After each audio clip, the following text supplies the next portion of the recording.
You sound like a chicken. I don't know how that song goes. What song? Like that Jock Jam.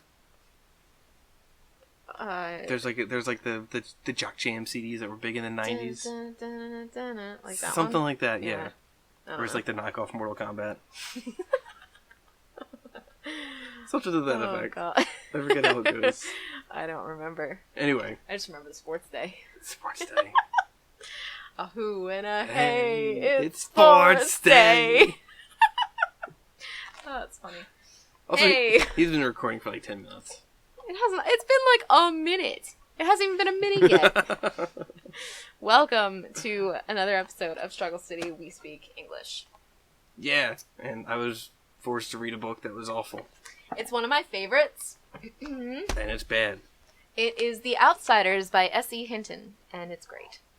And the reason that I had him read it is, yes, because it's one of my favorites, and also because the version that I have is signed by the author, which is really cool.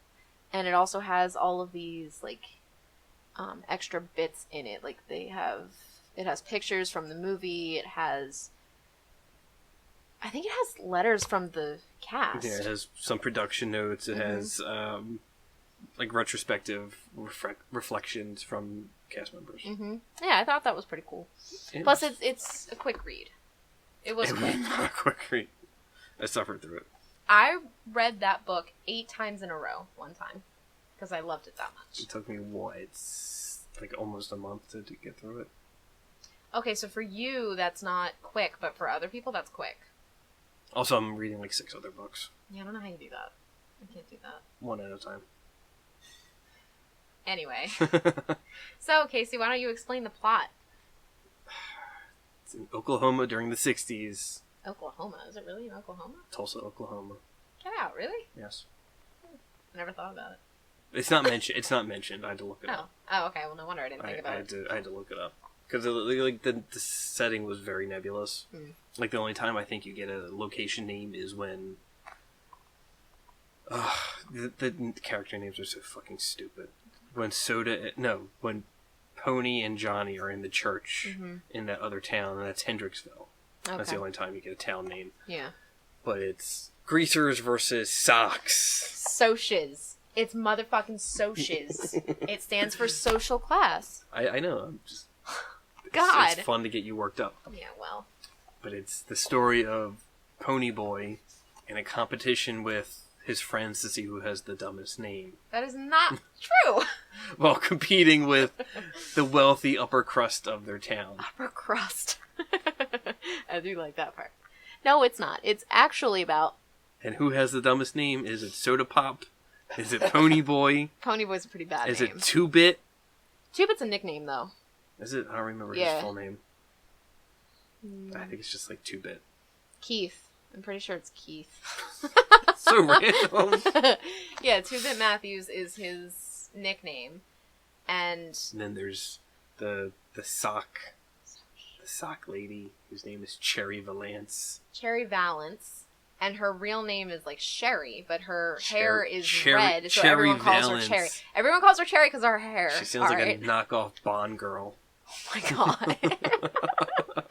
Anyway. Cherry Valance. So it's about this 14-year-old boy named Pony Boy and his like gang of greasers. And it's not like a gang as in, you know, like this like rough and tough. It's a gang. They're all miscreants and crooks and criminals. Well, there's 3 brothers in it, so it doesn't make it as threatening. Somehow. Plus, he's only 14. I thought he was 15. No, he was 14. Johnny was 16. And the rest of the boys were older. Okay. Yeah. Great. Anyway, not that really matters.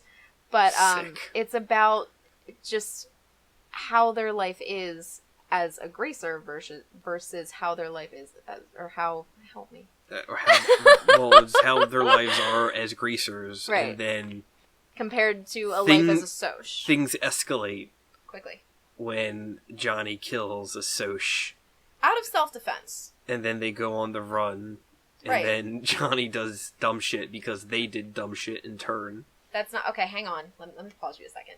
So they are on the run, yes, because of this like self-defense murder. and they know they're going to get blamed for it, so they go to somebody else in the gang, who I really don't like. Dally. I don't like Dally. Dallas was the dumbest character. No, it was... Yeah, it was Dallas, okay. Yeah. I get Dally and Derry mixed up all the time. Derry's the brother. He's right. Daryl. Yeah. And Dallas is the borderline sociopath. Yeah, well, he's been to jail a couple times, too. He's the real soc. No, he's sociopath. Not. Oh, my God. Anyway, so he helps them out and tells them to go to this abandoned church in... Another town, in Hendricksville. Right. Something like that. Yeah. Was it Hendricksville? Yeah, because they had to get on the train and, like, sure. run. But they're in another town.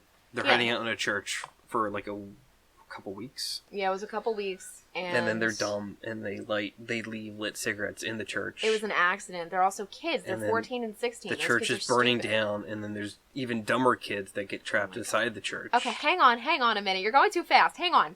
So, they're up there for a couple weeks. They change around their hair, their tough hair, because they can't be recognized. They're tough hair, yeah. T-U-F-F. Yeah, tough. Because they're all illiterate. Yeah.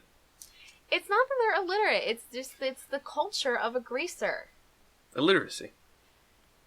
We're not... Okay, here's the other thing. So, Dally finally comes up to see them and basically says, yeah, like, the cops aren't looking for you. They're, like, out in Texas or something looking for you. Yeah. And because didn't somebody give them Dally did. Misinformation, Yeah, because Dally was, like, the real fucking hero with that shit. Sure. So, yeah, sure. He takes them out to go get something to eat, and when they come back, the church is on fire. And Johnny left a lit cigarette there. It was Johnny, right? Not Pony? I think it was. Yeah. They're both so dumb. Yeah, it was Johnny. Because he won all of the cigarettes when they played poker. That's right. And it was foreshadowed anyway, because he was holding a lit cigarette as he was falling asleep, and then Pony was like, oh, watch your smoke, Johnny. And then, yeah. Foreshadowing. Not really foreshadowing, it's just like shoddy plot building. No, it's a little bit of foreshadowing. It's fucking foreshadowing. David, is that foreshadowing?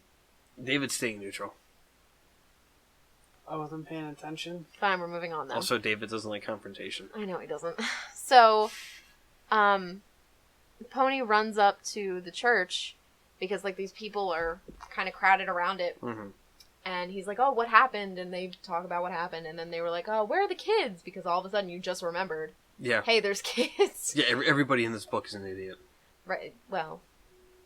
Yeah. No. Everybody in this book is an idiot. The people at the church were idiots. Like, those, like, bystanders and whatever. Yeah. So then Pony's like, oh, shit. Like, there's kids in the burning church. He's like, let's go in and get them. So he runs in to go get them because he's a hero. And Johnny runs in after him. And they get all the kids out, which is awesome. And then the church starts coming down. And Pony gets out. And Johnny doesn't. Johnny doesn't, because he gets hit by debris. Yeah. Gets his back broken. Yeah. And then Dally had to go in and get him. Yeah. So they're on their way to the hospital, and Pony wakes up, and he's like, oh, like, you'll, take us to town. Like, we're greasers. We're these bad guys. And they get recognized as being a hero, so they don't really get in all that much trouble for the murder of a soc. Right. But it's also self-defense, and Cherry Valance... And also, like, nobody outside their town cares about greasers versus socials. Not outside of the town, no. Yeah. No, it's just... It's their own little dumb microcosm. So then, Pony reunites with his brothers, which was, like, a huge deal. Like, the whole idea of family dynamics, because they don't have parents. Their parents died. And so Dally had to take care of Pony and Soda Pop. I love Soda Pop. And, the dumbest name. Whatever. He wins the dumb name contest. Seriously? You think that's worse than Pony Boy? I think they're all terrible. Dally's not that bad. Dally's like a legit It's just name. Dallas. Yeah. Yeah. It's a legit. That's fine. So that's like what a hooker would name herself. Oh my god. Bryce Dallas Howard? I forgot about that. Anyway. That's like a middle name, though. It doesn't count. Yeah, but she uses it as Serial her killers name. have 3 names. Who cares? Ted Bundy? I think he had a middle name. Most people have middle names. Anyway. I feel bad for people who don't have middle names. I think it's weird. Why? I don't know. Just because yours is all fancy and shit. Mine is fancy. So anyway. They reunite, and Ponyboy had thought for the longest time that Derry, his oldest brother, really hated him, and they didn't get along, and he was the one to kind of push Pony, because he came home really late one night, which was the night of the murder. He came home, and Derry freaked out, and he was like, "Where have you been?" And he ended up, like, hitting him. It was because, like, Derry didn't want Ponyboy to turn out like him and have to drop out. That's true. And he was worried about the two of them being sent to a boys' home. Right. So he was, being the protective older brother. And so he freaks out at Pony. Pony runs off, and that's when shit really goes down. And they end up murdering Bob. Well, I hate that name, Bob. It's just a boring name. Bob. So they come back, everything's fine, and they have to have a trial, essentially, but that doesn't come until a little bit later. So the next big thing in the book is this rumble, where the Socs and the Greasers kind of get together for a night and they fight. Well, because they had because they had been fighting. Because there's been a citywide gang war because of Bob's murder. But I thought the rumble was kind of like a yearly thing anyway. The rumble was to put an end to everything. But they had rumbles before because they had rules. Right, but this rumble was supposed to be the last rumble, Okay. like to end the rivalry between the two gangs, because Cherry had been acting like a spy for the Greasers and trying to feed them information, and she was just trying to like kind of broker some sort of peace, because she realized that. Like, everybody seemed to realize that, like, this whole thing was stupid, but it was all, like, everybody realized too late. Right. Like, there's no point to this rivalry at all. Well, they finally saw how awful it could really be. Like, they had one of their own killed. Like, the Socs were so used to beating up all the Greasers. Right. So it was kind of like the opposite, where you would think, like, oh, a gang of these, like, tough guys, like, they probably cause all this trouble and beat up everybody. Like, no, it was the Socs who would kick their ass. Right. And, like, Johnny almost got beat to shit. Well, he did get beat to shit. He almost got beaten to death by Bob because he had a shit ton of rings on his fingers. Yes. And just cut up his whole Bob fucking and his face. rings. Yeah. Which is just trashy. But yeah, like, the Rumble was supposed to be the final battle. This was Helm's Deep. Well, so Pony and Dally really wanted to be a part of the Rumble, and Pony was, but he's the youngest. He's scrawny.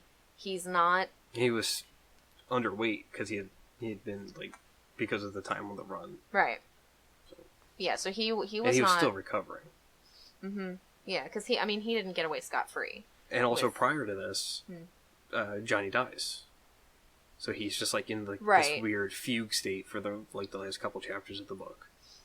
Well, then he's like... That's not true. Johnny died after the Rumble. Was it after the Rumble? I thought yeah, it was because before. Dally was in the hospital, and their friends came to see them, and they were kind of like, yeah, the Rumble's tonight, like, we're really bummed that you can't come, because Pony was going to go, and, because he was out of the hospital at that point, and Dally was like, oh, don't worry, I'll be there. Oh, yeah, it is after. And so Dally makes it, and that kind of starts the whole Rumble, and, everybody's kind of getting their ass beat. And it's funny because in the movie, it really looks like the Greasers are getting the shit kicked out of them. Right. Well, that's the way it seemed in the book, too. Yeah. Well, the Greasers win. And Pony is beat to shit. Well, it was really important to Dally to go back and see Johnny because he was really close to Johnny and he wanted to protect Johnny.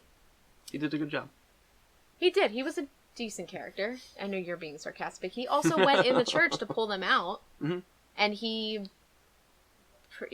saved them when they were on the run. Being like, hey, we're fucked. We killed somebody. You need to help us. Okay. Here's all the money I have. Then he goes nuts after Johnny dies and... Because he's heartbroken. Does suicide by cop.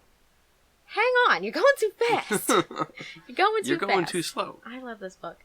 So, they go back to the hospital and Johnny dies and his famous last words are, stay gold, Ponyboy. Stay gold. And it's just beautiful and I love that.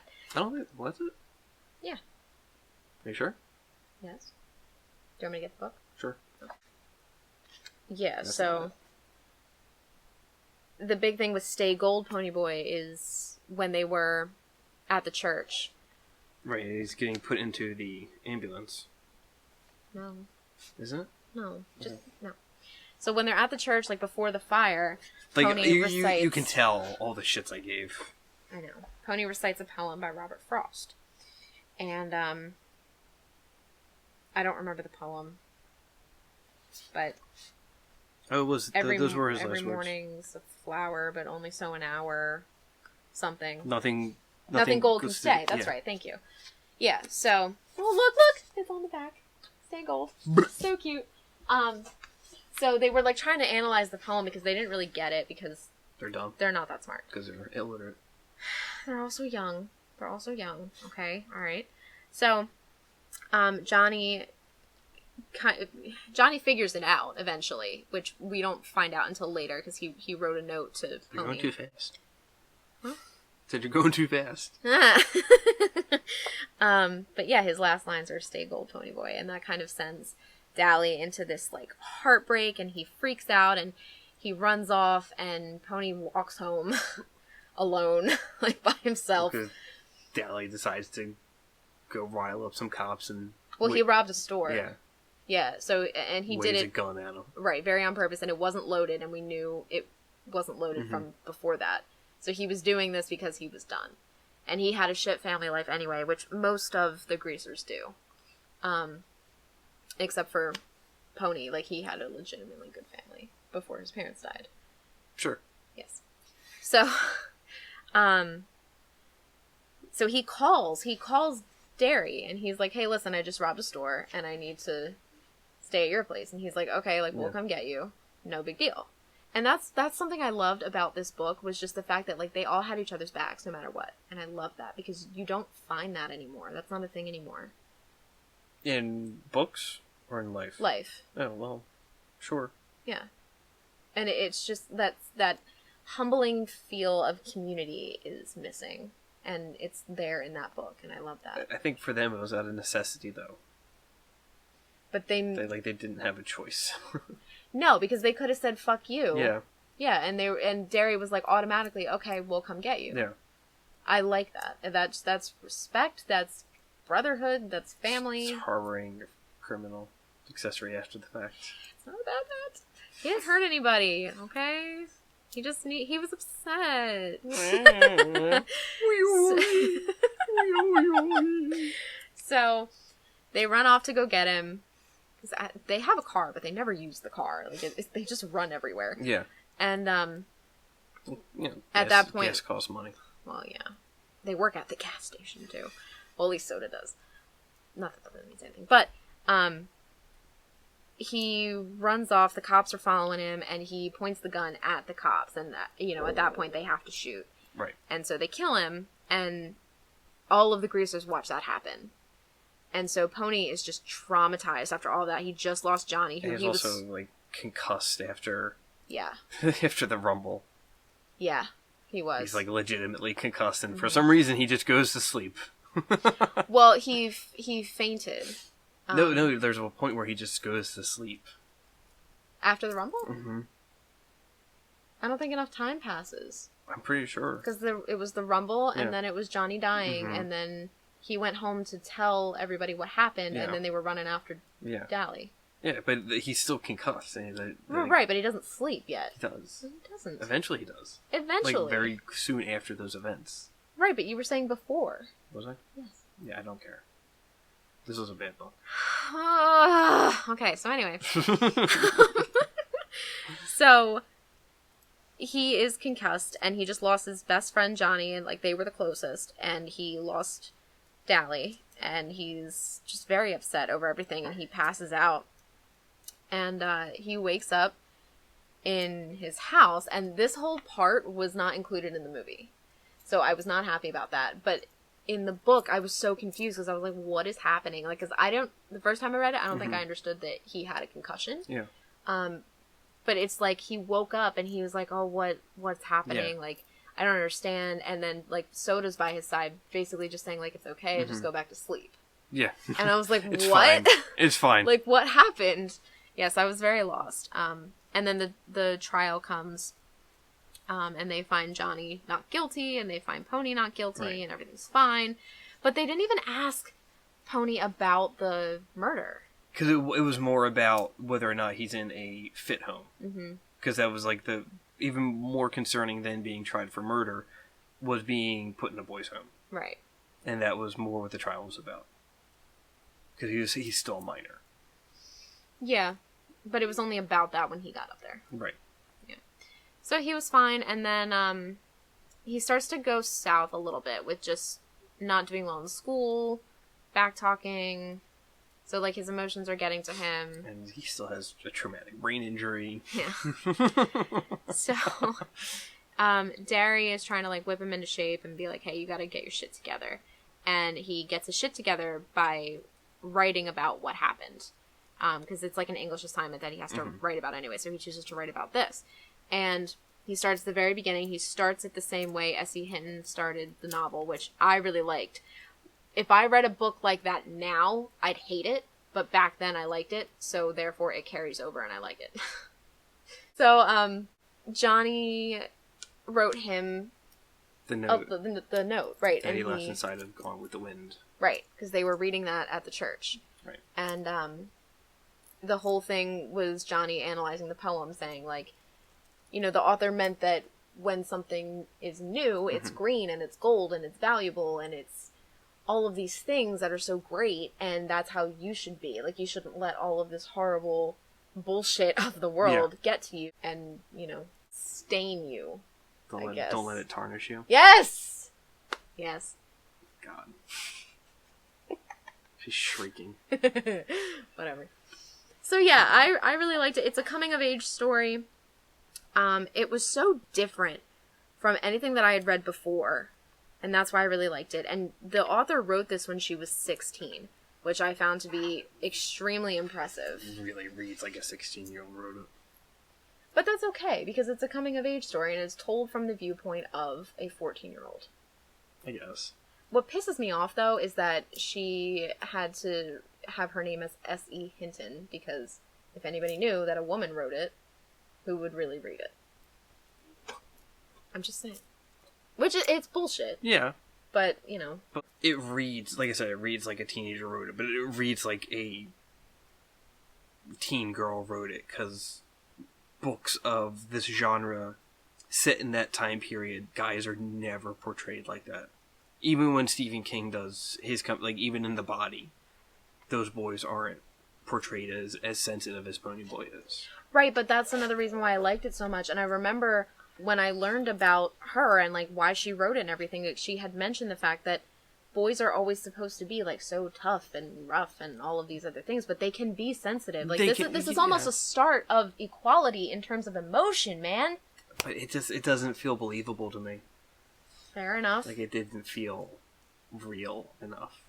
Like, everything kind of felt way too simplistic and almost caricaturish in terms of characterization.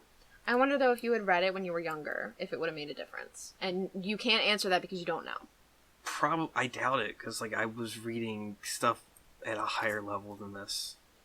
That's fair. Keep in mind, I read this when I was in 8th grade. Yeah, but, like, I was reading Frankenstein in 8th grade. I didn't read that till college. I didn't read that till motherfucking college. But it's taught in schools. I wasn't taught it. Dave, you read it in school, right? Yeah. Yeah. Like, I remember reading To Kill a Mockingbird.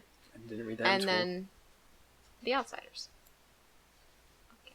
I got Catcher in the Rye. Oh, that's a horrible book. It is a horrible book. It's absolute shit. It's so bad. I got that, and I think The Adventures of Tom Sawyer. Oh my god, really? I don't remember if it was Tom Sawyer or Huck Finn, one of the two. I never read those. And then the third one, but, like, I didn't get Outsiders, I didn't get Mockingbird. I read those independently. What Shakespeare did you get? I think The Tempest. Really? Yeah. I got Macbeth. I probably did get Macbeth, but the only one I ever really remember is The Tempest, because I like that one. I never read it. That's fun. I got R&J, too. Yeah. That one I liked. That one I was really confused with, though. Well, yeah. Like, I didn't get that. Nonsense. Not even that, just, like, the language. I remember being really fucked up with the language. Yeah. But, like, okay, quick side street. Don't you think Macbeth is more confusing than Hamlet? No. Really? Macbeth is very straightforward. Really? Yeah. Hamlet's also very straightforward, but, like, Macbeth is almost linear. I don't remember Macbeth being so straightforward. I remember being very confused with Macbeth because there was Macbeth and Lady Macbeth and MacDougal. Macduff. Macduff? Yeah. MacDougal. What am I thinking? MacDougal. But yeah, Macduff. Yeah, so I was... But, like, Lady it's very straightforward. But there were also the witches, and I was like, what the fuck is this shit? Yeah. I don't know. I remember liking Macbeth. Like, I couldn't understand why my co-op wanted to teach Macbeth over Hamlet. I was like, I feel like the kids would like Hamlet more. Hamlet's more kid and teen friendly. Macbeth is more, I guess, more adult geared. Thank you. I guess. Thank you. What? The fact that I love Hamlet, and you're basically saying, like, oh, it's teen friendly. Well, no, not that it's teen friendly, but it's like there's more ideas for teens to grasp in that than in Macbeth. Right. Because Like, Macbeth is like very much it's another revenge story, but it's also there's more like political intrigue. Yeah. Yeah. Yeah, I agree on that one. But I also love Hamlet.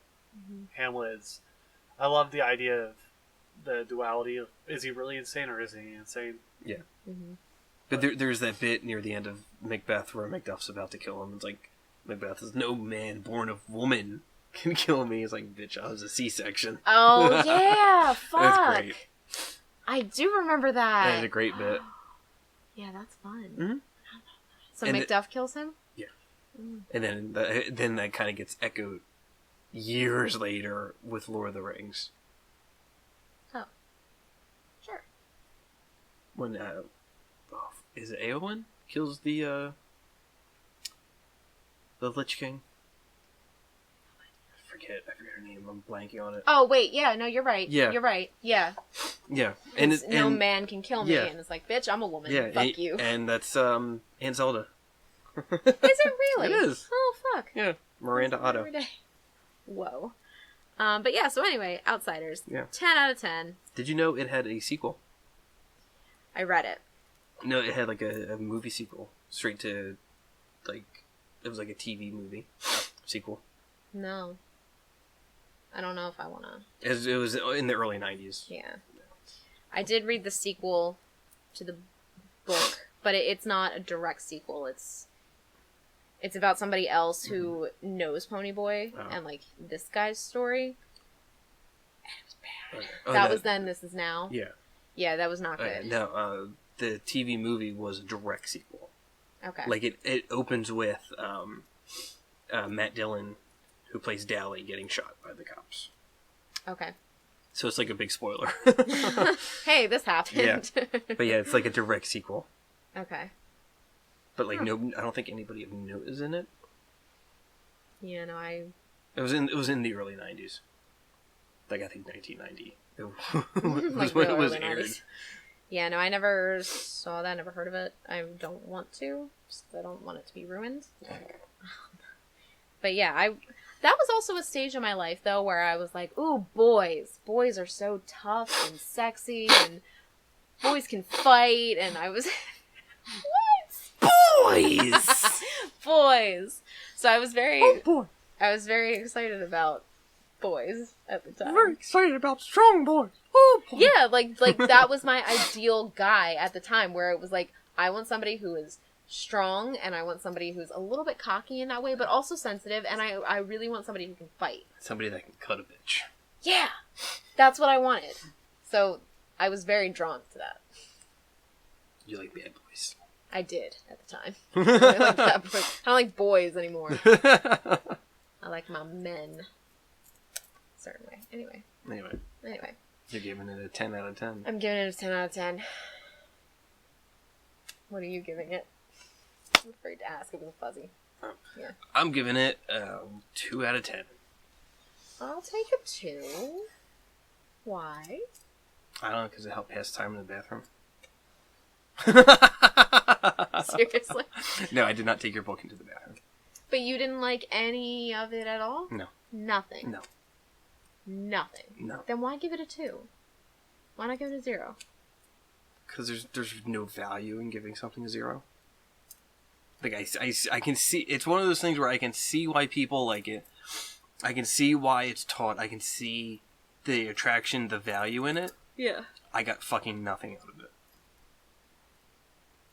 You're also an adult. I didn't expect you to get much out of it to relate to your life. What does being an adult have to do with it?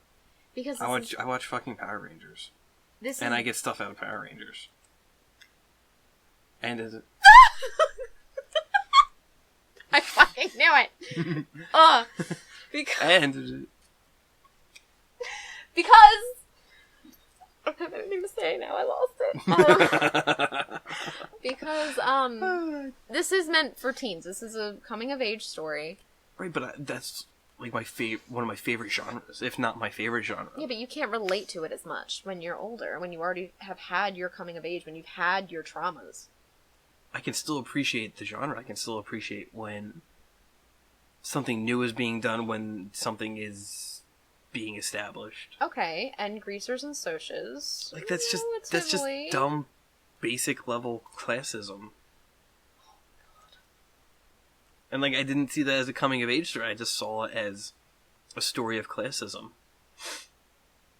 At least it wasn't pointless, though.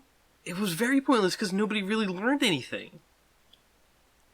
Well, and true. Coming of age stories tend to imply that at the end of it, they come to some revelation. They come to some new conclusion about the direction in life.